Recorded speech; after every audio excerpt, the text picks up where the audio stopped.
Rabbit Hole Roundup, episode 135, the 5 funniest Key and Peele skits. So guys, in this edition of the Rabbit Hole Roundup, I'll be starting things off with some comedy, as we're looking back at my favorite Key and Peele skits. There's so many of course to choose from, as this duo of Key and Peele was always peak race humor. Honestly, I think these guys could save race relations. I think we have to get back to some of that humor. I've got my eye on you, Jay Quellen. Anyways, I used to watch these skits all the time with the kids who I babysat for, and all of us would be cracking up. I don't really give too much away, but we'll have a lot of fun with that list, of course. Following that, we're heading back to the music corner, because once again, some of my favorite artists came through with some perfect, catchy bangers to add to our summer playlist. So we have new music coming from Shaboozey, Flo Rida, and Chiddy Bang, all some of my favorites, so let me put you on to these summer vibes and these good vibes. After that, I want to take a look at a new movie that I liked a lot, Masters of the Universe. I still have yet to see Spider-Man and the new Toy Story movie, so please don't spoil either of those for me. However, this movie gave me some of that superhero fix with He-Man. That's your chance to stand tall. I have the power! And there were some really good messages from this movie too. After that, I'm recapping Dunkman Group C, which happens to be the best group yet so far. And Isaiah Rivera stole the show. Shout out to THP Strength and that awesome vertical jump training program. And of course, we'll be looking ahead to tonight as McClung and Group D are performing tonight. And finally, we have the rest of our sports recap, MLB talk, Big 3 basketball talk. Anyways, without further ado, let's dive deeper now. Rabbit hole time, let's go. This is your last chance. After this, there is no turning back. And I show you how deep the rabbit hole goes. What's happening, guys? Welcome back to the channel. I'm Jared Weiss. If you guys didn't know, that must mean that you're not subscribed to the channel, so you know what to do. Hit that subscribe button, be sure to leave a like, drop a comment, let me know your thoughts on the video. Follow me on every platform, and if you guys haven't done so already, make sure to check out my book, Fight Through It by Jared Weiss. All links purchased it are on my website, which is jaredryanweiss.com. It's JAREDRYANWEISS.com. Buy the book, support me, and make sure to check out all the awesome shirts in there as well. Every shirt has been designed by me. Every shirt is made 100% organic cotton. So any support at all, as I'm always saying, would be very greatly appreciated. So for those of you who remember, I want to say early 2010s, a comedy sketch duo, who we all know now as Key and Peele, took off. This was when YouTube first became really popular, and these skits from their TV show started getting posted, and all of them were going viral. And so many of them are hilarious, and still hold up to this day. I used to show these to the kids I babysat for, and all of us would be dying of laughter. The thing is, this was back when race humor was okay, and we could all laugh at ourselves. This was and is peak, and I hope all of us could get back to it. You don't ever tell you look a lot like Sugar Ray Leonard? Excuse me? I suppose we all look alike to you, right, Costanza? And I do think we're all slowly starting to. And furthermore, for my own taste, not every skit was overly dirty or stupid, but this was peak humor. Anyways, let's start this off now. Coming in at number 5, we have the dueling hats one. Yo, what's up, man? How you? Man. So in case you don't remember, we used to have this thing where a hat was only cool if it still had the sticker on it. Some of my hats still actually have this to this day. Honestly, I still have no clue what the reason for this was, but I was part of this too. So this skit took things to the next level. You have Key walks in with the tag still on. Peele comes back with the hat in the plastic bag, and both of them keep trying to one up each other with the fresher hat. What's up, man? And the other feels inferior. I love the when they're dapping up and tuck it. I'm in a dog. And also how Denise? Oh, Denise, she good. Anyways, it gets on the flip pie. Yeah, dog, ain't no thing. How's Denise? Oh, yeah, Denise, she good. Guess I'll catch you on the flip. Yeah, dog, yeah. Come on, stick it. I'm in there, dog. No, I'm in there. Tuck it. Then Key has his hat in the case, while Peele has the hat being manufactured on top of his head. Hilarious. Number 4, I'm going with the airplane boarding skit. We would like to begin pre-boarding with our first-class passengers. First-class passengers only, please. So of course, what makes all these skits great is there's a lot of truth with them, but of course, a huge exaggeration. So Key is trying to board his plane, and yet Peele, who's in charge of all this, keeps on saying more people before him. Military members, military babies, rabbis and priests, drunk people. I would like to welcome our Regal Alliance elite members. Continue boarding with uniformed military personnel. What? Why kids? Thank you for your service. Any priests, nuns, rabbis, imams. What? Any old religious people with military babies. What's a military? And then as Keegan is fuming, he goes, non-angry people. Anyone who doesn't seem cranky. Drunk people. And finally, Key ends up boarding the plane, but like the plane basically explodes, and the ending is hilarious because like he's still attached to his seat. I got Schwartzman here! Hey, everyone! Boarding group 1 over here! And meanwhile, the firemen are looking for like this one celebrity. Number 3, I'm going with Turbulence. This could easily be number 1, but like once again, this was such a tough list to make. So once again, we're on a plane, and Key has to go to the bathroom, but Peele, who's one of the workers on the plane, says like Key can't because the fasten seatbelt sign is on.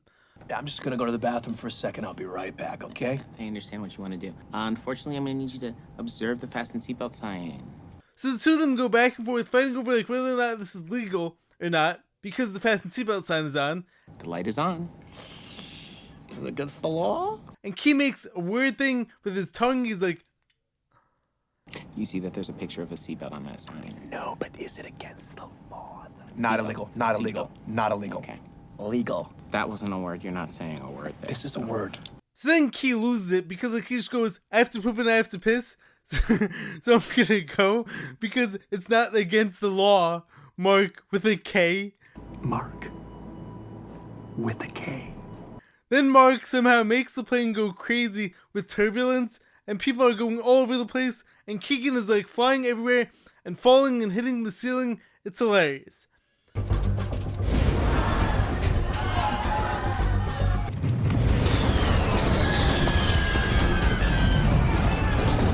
Number 2, I'm going with Black Ice. Some of the best race humor you'll ever hear once again. Back when it was like more acceptable to laugh at these things. Lots of reports of black ice. Ooh, you gotta watch out for that dangerous black ice. So we have the news station going to the weather with Key and Peele's characters, and yet like the white newscasters are talking about the black ice as if like two of them are racist towards black people. So they're saying how the black ice is scary and menacing. Stay off the streets tonight because of menacing, life-robbing black ice. And then the female newscaster says like, it practically came up behind me and robbed me of my balance. When black ice just snuck up on me and practically robbed me of my balance. That sounds exactly like something black ice would do. You really have to watch out for that black ice. Just because black ice looks different than white ice, it doesn't make it any more dangerous. So then it goes to the weatherman. Key and Peele are saying, black ice didn't ask to be out here. It's a product of the environment. And like how the oppressive white snow is blinding everyone's eyes. That's right. That's right. And as you can see right now, the city is being controlled by lots of oppressive white snow. And so the two groups are going back and forth. And so the news cuts them off and says, Black ice never asked to be out here. No, it did not. In fact, black ice didn't land on the road. The road landed on black ice. Woo! Next up, how America is being ruined by black people. Hilarious race humor. Next up, why is America being ruined by black people? Now at number 1, my all-time favorite Key and Peele skit of all time has to be the Obama meet and greet. And may God bless America. Now before you guys say all the ones I missed, first up I will be giving one bonus one at the end. And second, rather than doing like a bunch of honorable mentions for this episode, I may come back to this at one point and do like 5 more in the future. So I'm gonna save those up rather than like doing any honorable mentions. Anyways, this one is hilarious because you Peele playing Obama, and like after he finishes up his speech, he goes up to every person in the audience, and like when it's a black person, he daps them up and like does a whole handshake with them. But if it's a white person, he just like shakes their hand simply. All right, nice to meet you. Jerome Smith. Come on, brother. What's up, fam? You know this. Come on, come on, come on. Then he arrives at Keegan, who's light-skinned of course, and then Peele's bodyguard informs him like this guy is 1/8 black. 1/8 black. Afternoon, my octoroon. Come on. So then he does like an all-out handshake, and both of them are going back and forth with, tuck it, I'm into dog, I'm into dog, I'm into dog. Bring it in there. Tuck that. Yeah, I'm in there, dog. I'm in there, dog. I'm in there, dog. You tucking it in there? But you tuck it. I think if we got back to this and like being able to laugh and joke about these things, we'd actually heal race relations. Come on, there he is. Boom! Now, one more Key and Peele skit I have to mention because like it's amazing, and of course got me into these skits, was the substitute teacher, where Keegan mispronounces every name and like he's yelling at them, "Do you want to go to war, Balaki?" My name's Blake. Are you out of your goddamn mind? Do you want to go to war, Balaki? Or Aaron, where are you, Aaron? Will you better be sick, dead, or mute, Aaron? Well, you better be sick, dead, or mute, Aaron. Do nice. Hilarious. I could keep on going. Anyways, let me know in the comments what your favorite Key and Peele skits are. So now, in the spirit of last week's video about songs that you need to keep summer alive, I want to head back over into the music corner because over the past few weeks, we've honestly been gifted some fire new summer songs, so like, let's keep that list going. First up, Shaboozey did it again. So like, of course all of us remember his song last year, the super catchy one, Bar Song, and then he also had like Good News as well. So whenever one of his songs hits, it really does. So I didn't love like the whole new album, maybe just like not my taste in particular, but this song, Cowgirl, is so good. Let me sing, wild little cowgirl. It's so catchy, and it's basically his bar song part 2. And it even starts the song by saying, "Girl, shake it fast, let me see your hands, got another bar song for you and all your friends." And once again, the chorus is so catchy, puts you in like that good mood, summer vibes immediately. We be at the bar till 6 in the morning, throwing back shots like some wild alcoholics. Wild little cowgirls, shoot 'em up, darling. And just to be clear, I don't drink, never have, but like I still love the vibe, vibes of that song.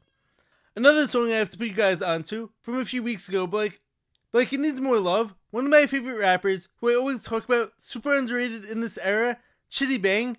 He came out with like another sick motivational song called "Don't Break." How much it take? You said don't let them break. I've been trying to shine for a mighty long time and it sucks waiting. Some of the best lyrics here are, "I'ma get what's meant for me, I'm like F chasing. I was in the kitchen just thinking about the vision and had to touch bacon. It might have took you a while, but you just gotta smile, you can't rush greatness."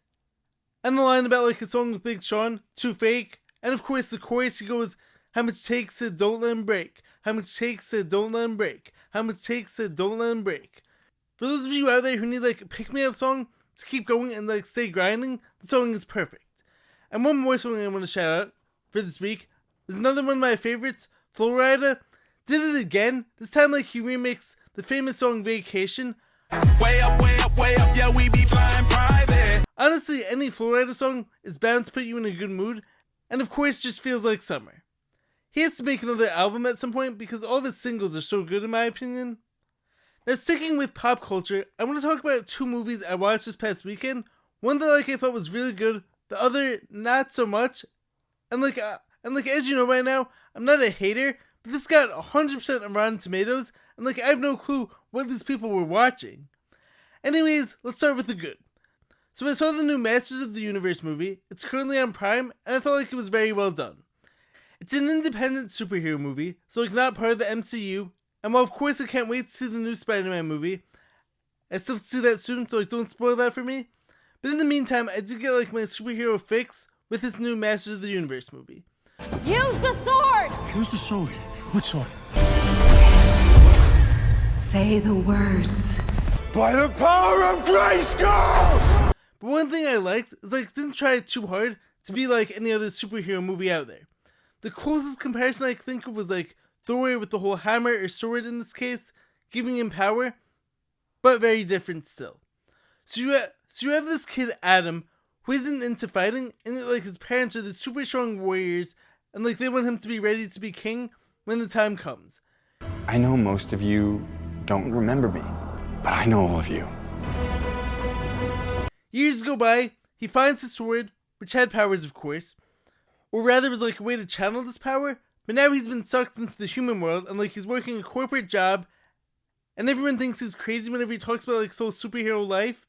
So when he finds his sword being sold at like some gaming shop, he gets sucked back into this other realm, and this movie has some really good feel-good stories happening simultaneously with Adam and like also his friend Tila's dad, I think the name was, who was once a mighty warrior, and yet like the villains had broke his will a while ago, and that role is played by Idris Elba, And my favorite part is how like the sorceress tells Adam that his compassion and like his sensitivity is part of his strength, and that's actually what gives him more power, because past heroes were only about like brute strength, and yet he had all these qualities like the others didn't have. So I thought that was like a really cool message that of course I resonate with. And yet Skeletor, the villain in this movie, tries to make Adam, aka He-Man, think he's weak, but he finds his strength and takes him down to become He-Man. Look at you, a feeble, worthless child, but you're too scared to use it. I know how to use it. I just prefer not to. And in doing so, he lifts up his people and saves their home too. Plus, beyond that, he gets the others to believe in themselves as well. He wasn't like a natural born leader, and yet like his circumstances forced him into becoming one. A really good movie. Now, one other movie like I had to mention, someone actually mentioned this to me a few months ago when I was talking about like my top baseball movies ever. So this movie was called Ephes. I thought it was going to be really good because it was like portrayed as a movie about people passionate about the sport of baseball, and yet like I was highly disappointed in this. You mean you don't like the movie? I hate it! Maybe it's just not my taste, and of course I don't like to hate on people's work, but this got 100% on Rotten Tomatoes. It honestly felt to me like a bunch of drunk softball players decided to make a documentary about their league, and hey, that's fine, but like why is it turning into a public movie? And what's so good about it? I just didn't get it. I honestly couldn't even finish it. Now the reason I love baseball movies like Moneyball is because like it invigorates a passion for baseball, and everyone walks away with the line, how can you not be romantic about baseball? How can you not be romantic about baseball? And all of us really feel that way. But this movie, Ephes, and like I have no issue with a movie about a men's league if the players in the movie are really passionate and you can feel their love for the game. That's what like I was expecting coming in, and yet it was like all the players were drunk and out of shape, and I couldn't understand the purpose or the premise behind this movie. So can someone who liked this movie explain it to me? Because like I just didn't get it. Now let's start our sports recap over in Dunkman Episode 3, Group C, where we had our strongest group yet in my opinion, and these guys did not disappoint at all last Tuesday. For all my fellow Dunk fans, this was like one of the best events I've ever seen. First, the makers of the show listened to us and like added a dunking veteran and Jonathan Clark onto the mic to help explain the dunks, which is like exactly what the show needed. And also like Vince Carter, who was part of the panel this time too, gets it too. So this was in fact the best night so far as like commentating goes too. I'm cool with having NBA guys or internet personalities, but it can't be all guys who don't understand the sport of dunking and like what's actually being shown to us. Now for the dunks, Isaiah Rivera, the top seed, put on a show, and like I loved it because once again he rates up my training programs alongside John Evans, THP Strength. Shout out to you guys. He starts things off with a 360 between the legs and punched it. But Isaiah's best dunk of the night was behind the back over his friend Austin, took it out of the guy's hand. He executed this perfectly and punched it again, which was like the highest score of the night, 9.3 I think. Plus he even tried a few other things on his misses when he knew like he clinched it, showing everyone like he still has a lot more in the tank. This was a very surgical performance, so well done, Isaiah. In second and third, you had Miller Dunks and Darius Clark. Miller came out really strong too. So Miller came out with a scorpion off the bounce, which was like really nasty. He also had a nasty East Bay over someone and punched it. His performance was really surgical too, and had it not been for a few tough misses, he could have very easily been in the driver's seat, but still an incredible performance from him. And of course, following him, the guy who set the world record for vertical jump recently, Darius Clark, showed out too. Now he starts things off with a nasty behind the back 360, a super technical dunk, and like he kept his hand on his hip too for some showmanship. Now like I was talking about this with Billy from Dunkademics in his comments the other night. I think his only issue is that like he made his dunks look so easy that people didn't realize how hard these were. I guess like that's the curse of jumping 53 inches. He also went for it on an East Bay over Dwight Howard but like missed it just barely. And he also had like a narrow miss on a 360 under both legs. He also had like a really sick 360 windmill. Furthermore, we had Hiram Faxer, who also had like arguably one of the best dunks of the night, when he jumped over his wife and did a reverse pump, and his wife like had timed the pass perfectly as she wasn't even facing him. He also had a nasty tomahawk into a pump reverse, but he didn't make it to the next round. After that, New Williams I thought had a nasty dunk too, as he did a windmill, flying over Chuck, one of the dunk coaches. He hit that one with a ton of power, but he missed an attempt that would have been really nice. And then Aramaya had some tough dunks too, but he just lacked the powers, he kept losing the ball. But not a bad performance either by any means. Now tonight we have the final group, Group D, which is of course led by McClung, so I'm super excited to see what he brings to this contest. Anyways, on to the rest of our sports recap. Let's go now.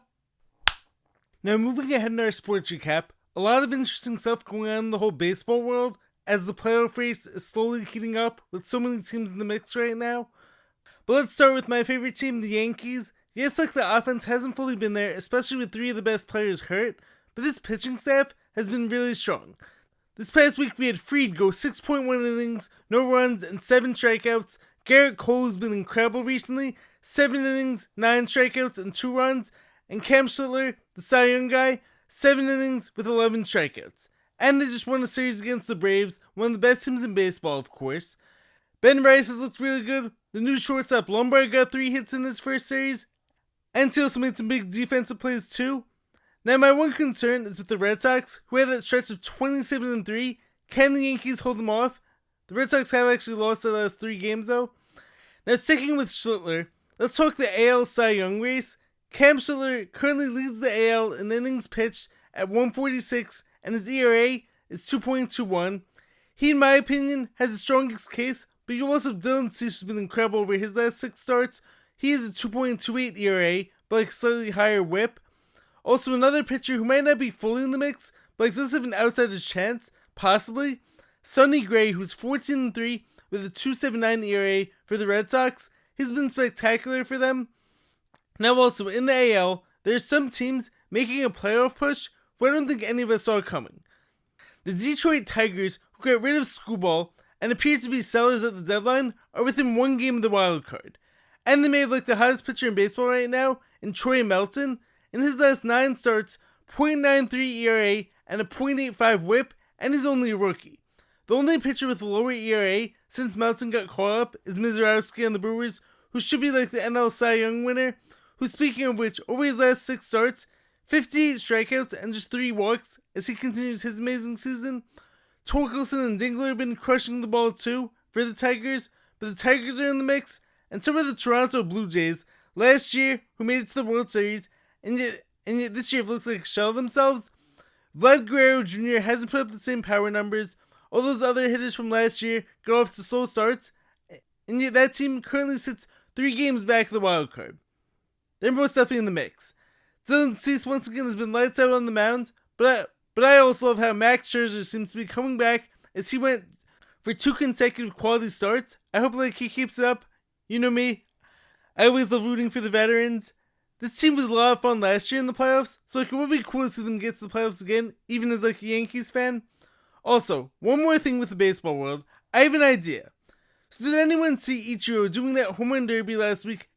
And at 53 years old, he hits 8 home runs? I think there should be a pool of retired MLB players who are still in good shape and want to compete. I think there should be a yearly or twice a year home run derby for these guys and make it a national event. Think about what Ice Cube did with the Big 3, so it initially starts off as a way for retired NBA players who could still hoop but didn't want to run up and down the floor for 82 games, so he creates a new league where of course we can still watch these guys. I feel like if 52-year-old Ichiro Suzuki, who wasn't even a home run hitter in his day, can still do it, why not have Matsui, or Griffey, or Barry Bonds, or Sosa, even the steroid players, have them compete in this event? I guarantee you this would be a huge hit. So if any MLB people are listening to this is my idea. What do you guys think? Now finally, speaking of the Big 3, let's head over to the Big 3 basketball from this past week and look ahead to the playoffs this upcoming weekend. So in the final games of the regular season, it was DMV Trilogy eliminating LA Riot from playoff contention. Frank Nitti took this game personal. He wanted to remind everyone that he belongs in this league, and he and Jordan Crawford were chirping and going back and forth. So Nitti goes for 14-8. He hit some big threes, and Darius Clark on that team went for 23 and 11 boards, and James Johnson served as the finisher for that team, and the Riot couldn't do what they did last week with Dwight Howard and McCoy controlling the paint. Then in the other Thursday night game, Michael Beasley and Lance Stevenson were in takeover mode, going for 20 plus points each, and Lance was also getting every rebound as he was hustling all out, and Beasley was hitting from everywhere. He just wasn't missing. Now I saw also with Joey Dorsey getting hurt, Reggie Evans just got re-added to that roster, which could be interesting. A big time rebounder and defensive presence. Anyways, Rick Hands didn't have any answers. Kevin Murphy got hot at the end, but it was too little too late for them. Then on Sunday, in the biggest game of the weekend, it was two teams fighting for first place, and Dallas Power, with their balanced attack, took down the seemingly unstoppable triplets. For Power, I was very impressed with Greg Monroe holding his own against Montrezl Harrell. You're not going to stop him completely, but he could be the X factor for this team. Harrell still won for 24 and 10, but Greg did his thing going for 16 points, as did Elijah Stewart, and they got the win without Glenn Rice, who was suspended. Barbosa didn't have his usual shot going in this game, and Brandon Moss played tough, but Power got those even contributions from everyone on the court, and they're going to have their hands full though in the playoffs with Beasley and Miami. And finally, the Detroit Amps pulled off the upset over the Boston Ballhogs, who didn't have much to play for at that point. Of course, Jeremy Parker was playing for his MVP, and I think he showed us why he deserves it. At one point, he was just going back to back to back with threes. He went for 20 plus points again. But on the other side, Corey Brewer had his best offensive game of the season, reminding us he still got it. And Nasir Core went for 19 points too.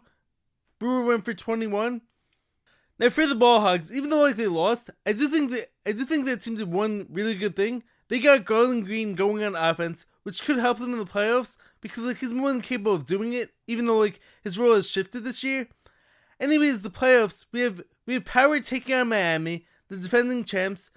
I do think Power is more well-rounded and plays more of a team game, but if Beasley and Lance get hot, watch out. The team does have a lot more 1v1, while Power once again more balanced out, more ball movement, but they're of course led by Elijah Stewart, who's been trying to make a statement every game this season. I predict a really close game, but I still think Power pulls through with that team ball concept. And in the other game, Boston Ballhogs have been my dark horse team this year, but they're going to have their hands full with Montrezl Harrell. Deshaun Stevens is going to have his best game of the year on defense and offense, and same thing with Garland Green. Pargo is going to have to go for 20 plus again, but this should be an interesting game. I think Boston has to make anyone else beat you other than Montrezl Harrell, but I think they can do it, and I predict the upset. But of course, either of these games can go either way. Anyway, it should be exciting, but that's your sports recap for the week. Let's get back to finish up the video now. Anyways, that's the episode. If you guys liked what you heard, make sure to leave a like, drop a comment, subscribe to the channel. I will catch you guys next time. Stay positive, stay hustling, stay grinding, catch you next time. Peace.